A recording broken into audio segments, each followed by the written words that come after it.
Good morning, Americans. This is your favorite alien and Santa Bubba here on the morning of Sunday, November 6th, 2020. Sitting in for Paul Harvey this morning. Stand by for the rest of the story. Well, Americans, the rest of the story is the inauguration. A lot of you are giving hell to Mr. Trump here because he's a sore loser and he's not going to attend the inauguration.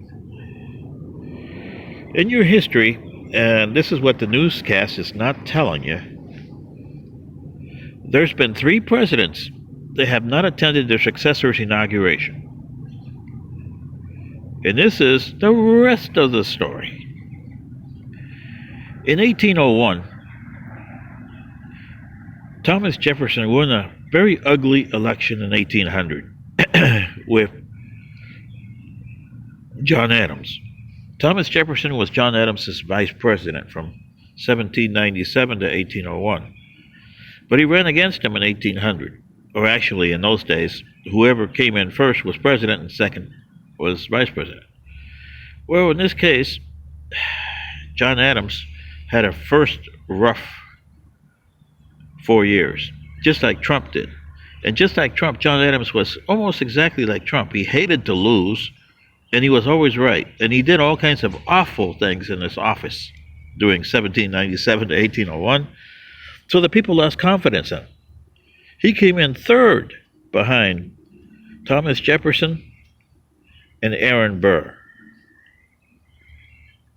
And he couldn't take that, okay? And he was like Trump. He never admitted that he lost. He hated that he lost.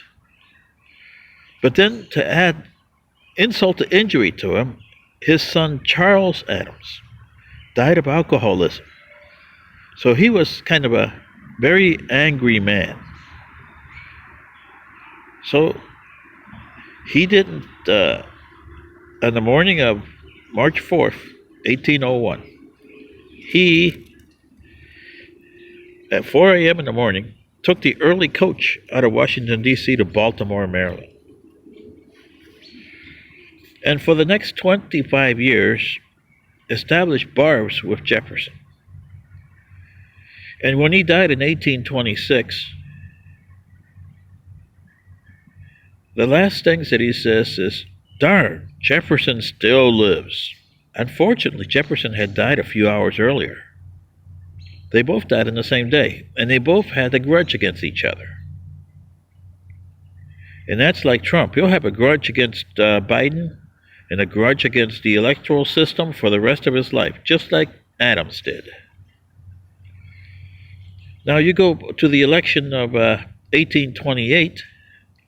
The incumbent president was his son, John Adams, John Quincy Adams, and Andrew Jackson, who had lost to Adams 4 years earlier and did a lot of dirty tricks in that campaign. Oh, yeah, just like Trump. He had rallies, he had all kinds of stuff there. And Andrew Jackson, to a certain extent, was Trump.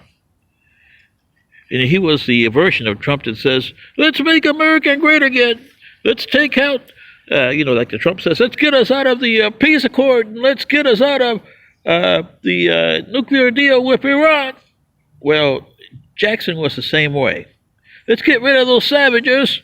Let's get rid of the charter bank, the United States Bank, the predecessor to the Federal Reserve System. So when he took office in 1829, that's what he did. And John Quincy Adams was so distraught that he lost to this man, which really, Andrew Jackson put the nation back 50 years. Destroyed the economy, and there was you think the crash of 1929 was bad? When he'd left office in 1837, Martin Van Buren inherited a disaster, which became the Panic of 1837. But John Quincy Adams didn't attend. He didn't even offer him to the White House. He just left. And then in 1869, Andrew Johnson was a very bitter broken man, because remember, the radical Republicans tried to impeach him in 1868, and he took over after Lincoln's assassination, so he didn't know what the hell to do. Kind of like Trump. He didn't know what the hell to do. And by the way, all these were Democrats. So you're still up 3-2 Democrats, because Andrew Johnson had a terrible 4 years. The Republicans were after him, just like the Democrats were after Trump. So when he didn't run anyway, see, he didn't run for re-election either. So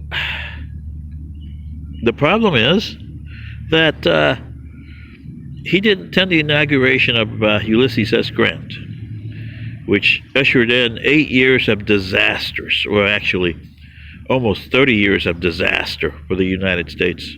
You had the Panic of 1873, and then you had the Panic of 1907, all under Republican administrations. So you must admit that the Republicans have the edge there. 1873, 1907, and 1929. Panics under Republicans to the Democrats won with Andrew Jackson.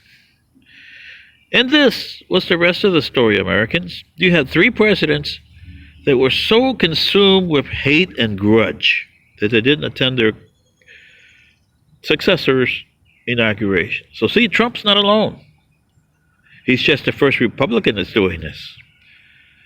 Sitting in for Paul Harvey this morning, this is your favorite alien and Santa Baba. Good day.